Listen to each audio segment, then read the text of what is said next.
Endnu en gang tager kunsthistorikeren og kunstdetektiven Peter Kjær os med på et nyt eventyr i Kjærs kunstkalender. Han har fundet et maleri, der kan fortælle os om tiden, om kunstneren og om det helt særlige udtryk, som maleriet har. Og ikke mindst, hvad i alverden skal vi bruge det til her og nu? Velkommen til kunstkalenderen. Når man kigger på kunst, så synes jeg altid, det er interessant også at kigge lidt på, hvad er det for en tid? Hvad er det for nogle omgivelser? Hvad er det for nogle hændelser, der farver maleriet og kunstneren?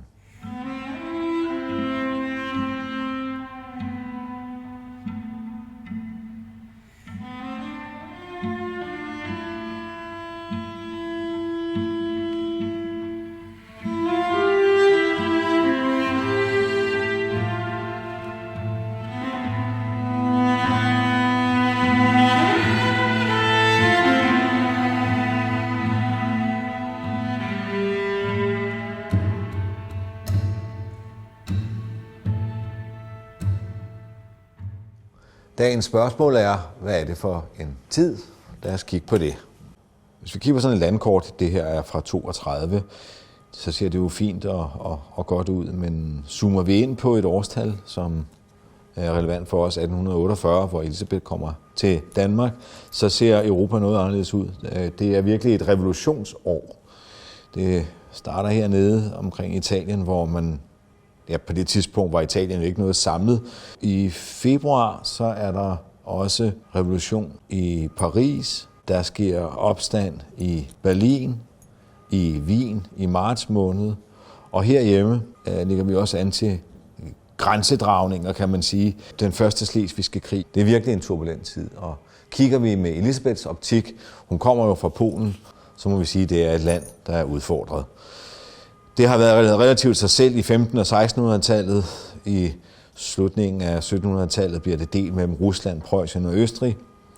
Så kommer det under tsarens herredømme, og det, som Elisabeth oplever som ung pige, det er jo novemberopstanden, en folkelig opstand, som bliver slået ned af russerne.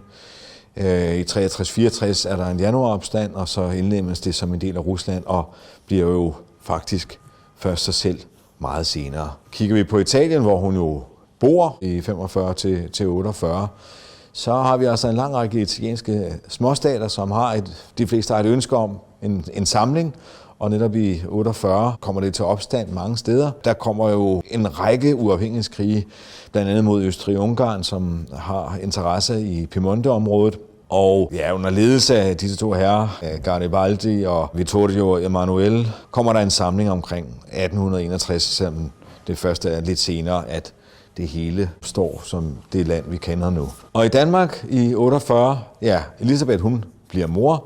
Politisk set, så er det jo et særligt land. Vi har gennemlevet nogle ting i begyndelsen af 1800-tallet med Englandskrigene og en statsbankerot, og Norge blev afstået. I 48, Christian den 8. dør. Første slesvigske krig, de nationalliberale vil have Danmark til ejderen. Grundloven kommer i 49. Grundloven er jo en væsentlig ting, så alle kan stemme og nyde demokratiet. Det var så bare ikke sådan lige sådan fra start. Der var kun cirka 15%, der kunne stemme. Kvinder fik jo først stemmeret i 1915. Der var ligesom 7 forbehold af dem, der ikke kunne stemme på det her tidspunkt, når grundloven bliver indført. Det er fruentimmer, folkehold, fattige, fremmede, falenter, fjolser og forbrydere. Og nogle år senere, i 1864, der mister Danmark jo en del af sig selv, og det er så skildret i det her værk. Også Elisabeth Erikau, en såret kriger, der bliver passet på. Så hvad er det for en tid? Jo, den sidste halvdel af 1800-tallet er meget, meget urolig i Europa. Der er lande og nationer, der bliver skabt. Der er lande og nationer, der prøver grænser af.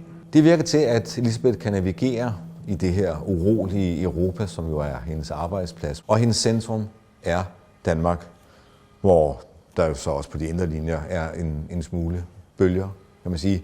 I 80 skriver hun: "Jeg vil dog hjem til Danmark, fordi det er mit hjem. Det samme ved storkemor, der flyver tilbage til reden, til trods for, at taget brænder. Ja, det brænder, det brænder.